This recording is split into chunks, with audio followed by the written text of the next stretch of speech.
Salut! Bienvenue dans cette série d'extraits Lotus dans laquelle chaque jour je te fais découvrir 2 extraits et 2 autrices du livre Là où poussent les lotus, ton plexus solaire. C'est un livre qui a collaborativement été écrit par 20 femmes qui ont décidé d'ouvrir leur cœur et de raconter une partie de leur histoire pour qu'on puisse s'inspirer les unes les autres. Depuis les derniers jours, je viens ici pour te lire des extraits, te faire découvrir des femmes vraiment inspirantes et incroyables. Puis je peux te dire une affaire, chacune de leur histoire m'a touchée d'une façon ou d'une autre. Peu importe ce que tu vis ou ce que tu as déjà vécu, les émotions reviennent. Puis c'est ça, dans le fond, qui est vraiment touchant dans ce livre collectif-là, c'est que tu vas vraiment te reconnaître en quelque sorte dans beaucoup de leur cheminement personnel, dans l'évolution, dans la transformation, dans le fond, des doutes, des peurs, des résistances, des fausses croyances, des épreuves, en lumière, en amour, en fierté, en confiance en soi. Parce que tu as toujours le pouvoir de transformer quoi que ce soit vraiment en lumière puis en inspiration pour les autres. Puis tu es toujours une histoire prête d'inspirer quelqu'un de près ou de loin. Puis je trouve ça vraiment beau d'avoir des femmes comme Nathalie Beaulac qui apportent des projets-là à vie parce que ça prend des femmes de cœur et de tête comme elle, qui ont une vision, qui ont une idée, puis qu'après ça, qui rassemblent des femmes ensemble, puis qui fait en sorte qu'un projet prend vie. Donc, je prends un petit moment pour saluer Nathalie. Je vais en parler vers la fin de la série. Je vais parler des femmes derrière le projet. Mais dans le fond, je veux quand même dire une parenthèse parce que c'est vraiment une femme incroyable. Dans le fond, hier, on a découvert un extrait du chapitre de Christine Marcotte qui parle de productivité, comme quoi on se met tellement de pression à en faire plus, à être encore plus présent et productif, mais des fois, c'est juste un pas de recul et vraiment d'être dans le moment présent qui fait en sorte que les choses vont vraiment avancer. Puis que dans le fond, on a vraiment la possibilité, dans le fond, de se connecter aux bonnes valeurs, aux bonnes choses, aux bonnes personnes autour de nous qui fait vraiment toute la différence. Ensuite, on a Sarah Ursula qui, l'extrait que j'ai lu, dans le fond, parlait du bourreau qui a vraiment pris l'emprise de son identité. À quel point, dans le fond, la cybersécurité n'était pas la même chose en 2008 qu'elle est aujourd'hui. Puis, dans le fond, à quel point il a vraiment pris le contrôle de tout autour de elle. Sa vie, ses comptes, son identité. Et c'est pour des histoires comme ça, dans le fond, qu'il faut vraiment parler en tant que femme de notre vécu, qu'il faut vraiment rouvrir la porte à ce qui se passe réellement dans nos maisons pour qu'on puisse sensibiliser les femmes à sortir de leur réalité, à avoir le courage d'oser faire les choses autrement. Puis c'est pour ça que ce livre est un projet philanthropique et offre 2 $ au regroupement des maisons pour femmes victimes de violences conjugales. Donc, c'est vraiment un projet qui donne au suivant, qui fait une différence, qui offre du support dans la communauté. Puis sache que peu importe qu'est-ce que tu vis, il y a toujours des associations, des organismes autour de toi qui sont prêts à te tendre la main, ou pire, des amis, des gens qui sont là dans le fond, qui vont te donner cœur et âme pour t'aider et te sortir de la situation dans laquelle que tu vis. Je veux que tu saches que tu n'es pas seule, peu importe comment est-ce que tu te sens, peu importe ce que tu vis en ce moment ou dans le passé, que tu as toujours dans le fond la possibilité de recommencer, de redéfinir ton histoire et devenir vraiment l'héroïne de ton parcours parce que tu es l'auteur de ta vie, belle âme. Puis ce livre en est vraiment la preuve qu'une femme peut partir vraiment d'un point où elle est en détresse totale à une complète transformation. Fait que je t'invite vraiment à lire chacune des chapitres parce que j'ai juste lu une petite portion seulement, mais il y a tellement à découvrir, il y a tellement de belles prises de conscience, il y a plein de beaux chemins personnels dans le fond qui te permet vraiment de te connecter à la tienne et voir la lumière au bout du tunnel parce que tu as toujours accès à cette lumière-là, intérieure-là, en toi. Et il faut absolument que tu te choisisses chaque jour. Donc, aujourd'hui, on va découvrir 2 nouvelles autrices. Je t'invite aussi à les découvrir dans la description. Le lien pour aller les suivre, chacune d'elles est dedans. Ainsi que, si tu as envie de t'inscrire à recevoir les liens par courriel à chaque jour, je t'invite à le faire. Donc, la prochaine autrice que je t'ai fait découvrir s'appelle Véronique Lavoie et son chapitre s'appelle « La question qui soulève ». Allons-y. Vers la mi-trentaine, il s'est opéré en moi une transition douce. J'ai commencé à avoir la possibilité de bouger comme un cadeau, un privilège que certaines ne peuvent se vanter d'avoir. Je pense ici aux personnes handicapées ou malades. Puis j'ai commencé à admirer la puissance du corps humain en soi. Notre corps travaille sans cesse pour nous, sans qu'on lui demande et sans qu'on y mette d'effort. Nous respirons jour et nuit sans y réfléchir. Nos cellules se régénèrent constamment. Et si un virus est contracté rapidement, le corps va le combattre. Plus je me suis mise à admirer la puissance de mon corps, puis je me suis mise à l'aimer sans que son apparence change. Je lui ai offert des randonnées en forêt puisque j'aime découvrir les nouveaux paysages. À chaque sortie, je pouvais aller encore un peu plus loin jusqu'à ce que je ne me rende plus compte que je marche. Que je ressente plus la sensation désagréable d'avoir le visage tout en sueur. Que je mette mon focus sur l'émerveillement plutôt que sur les points déplaisants.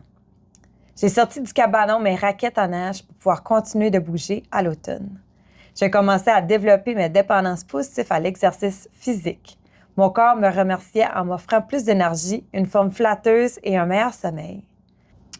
Dans ce processus, j'ai cessé de me dire à moi-même et à voix haute, à qui voulait bien l'entendre, je ne suis pas sportive, j'aime pas ça pantoute. J'ai commencé à dire, je suis une aventurière et j'adore ça. Changer les mots difficiles par des mots puissants qui inspirent, ça fait la job, pas à peu près. Oh wow! J'adore cette connexion avec la nature parce qu'il y a tellement de beaux paysages autour de nous à découvrir. C'est vrai, quand on se connecte à la gratitude versus tout ce qui va mal, il y a beaucoup de positifs, dans le fond, qui arrivent dans la vie à cause de ça. J'aime aussi que tu apportes le fait que c'est un privilège de pouvoir bouger, de pouvoir faire ce que tu veux chaque jour parce que les gens handicapés n'ont pas ce privilège-là. Puis de le reconnaître, c'est vraiment donner une vitalité à ton corps au-delà parce que c'est vraiment donner et envoyer beaucoup, beaucoup, beaucoup d'amour à ta maison intérieure. Au moteur qui fait en sorte que tu peux faire des choses chaque jour, que tu peux avancer du point A au point B. Tu sais, les gens qui sont même pas capables de s'habiller seuls n'ont pas cette possibilité-là, tu sais.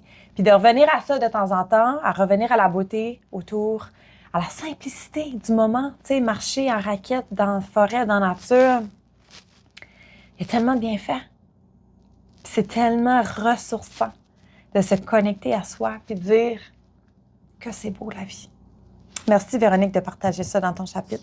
Merci d'apporter de la douceur puis de la reconnexion à l'être humain à l'intérieur de nous. Puis nous rappeler que respirer, c'est vraiment quelque chose qu'on n'apprend pas. C'est quelque chose qu'on est né avec puis qui a vraiment de pouvoir incroyable à juste se laisser vivre dans le moment présent. Quand on respire pour vivre, c'est une chose, mais quand on respire pour vibrer, a tellement la possibilité de nous propulser. Donc, bravo d'en parler, bravo d'ouvrir ton cœur là-dessus, puis de vraiment nous amener dans un autre niveau de gratitude. C'est vraiment magnifique.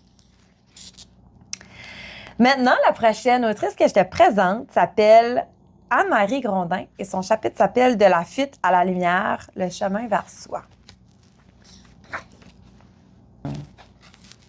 Allons-y. Moi qui me ramène à la petite fille qui ne croyait pas être assez pour être aimée. Ouf, ça fait mal de visiter ces parts d'ombre. J'ai couramment cru que je ne méritais pas l'amour, ni le succès ou la beauté. Je me suis contemplée de ce que j'avais. J'ai accepté qu'on me traite selon mes standards si bas. J'ai choisi de renier la beauté au point de m'habiller en mou pour cacher mon corps, pour tenter de devenir ce que je croyais plus facile, un gars. Puis là, je suis devenue un garçon manqué. Oh! Même pas capable d'être un gars, j'étais manqué, pas assez, encore pas à la hauteur. Prendre la fuite, peur d'être perçue comme sans cœur, ma plus grande peur, celle qui influence profondément ma façon d'agir, de réagir et de me connecter au monde, c'est d'être perçue ou jugée comme sans cœur. Et devine quoi? C'est exactement de ça qu'on m'a le plus constamment accusée. Je me suis enfermée dans la boîte que la société, ma famille, mes profs, mes amis voulaient de moi. Une boîte qui me forçait la normalité, être de base basic. Tant que je reste dans cette case, je dérange peu. Mais dès que les compliments s'accumulent, 1, 2, 10, j'étouffe. Je rejette ce qu'on me dit, je m'auto-sapote. Plus d'une fois, avec une amie qui me reprochait avec laquelle je commençais à me sentir pleinement moi, je fuyais. Comme avec Karine, ma meilleure amie du secondaire, j'ai passé près d'1 an sans lui parler, comme si notre amitié n'avait jamais existé, pour un conflit d'ados, probablement à propos d'un gars.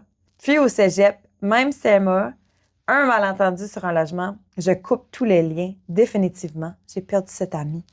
Ce pattern s'est même infiltré dans ma vie professionnelle. Wow! Premièrement, je ressens ton besoin de ne pas déranger. Pendant longtemps, j'étais celle qui se fondait dans la masse parce que je ne voulais pas être le centre d'attention. J'étais incapable de recevoir les compliments, qu'on me dise que j'étais bonne, qu'on me dise que j'étais belle. Je te sens au plus haut point, Anne-Marie, comme ça, pas de bon sens. La petite fille, dans le fond, qui veut juste se cacher de tout. Le syndrome de l'évitement. De tout repousser ce qu'on ne croit pas mériter, vient vraiment de cette valeur innée en nous, de ne pas se sentir assez, de ne pas se sentir en sécurité dans son propre corps. Fait que je sais à quel point que ça peut être difficile de replonger dans ces parties d'ombre-là de nous, parce que j'imagine que tu n'es plus la même personne aujourd'hui que tu étais à ce moment-là, puis qu'il y a toute une transformation qui vient avec ça, puis j'ai hâte de découvrir ton chapitre pour ça. Mais il faut vraiment en parler. Plus qu'on rouvre notre cœur, qu'on rouvre les parties de nous qui sont peut-être pas dans ce qu'on va montrer aux gens, parce qu'évidemment, c'est des choses qui sont souvent invisibles. C'est là que la vraie transformation se passe autour de nous, parce que les gens réalisent que, finalement, toi aussi, tu te sens comme ça, tu sais. Puis c'est vrai. Puis autant que j'aimerais dire que personne ne se sent comme ça, sauf toi, au contraire, tout le monde vit ça. Cette quête identitaire-là, entre je suis qui, moi, pour, puis je veux telle chose, je pense pas que je mérite, je suis pas assez.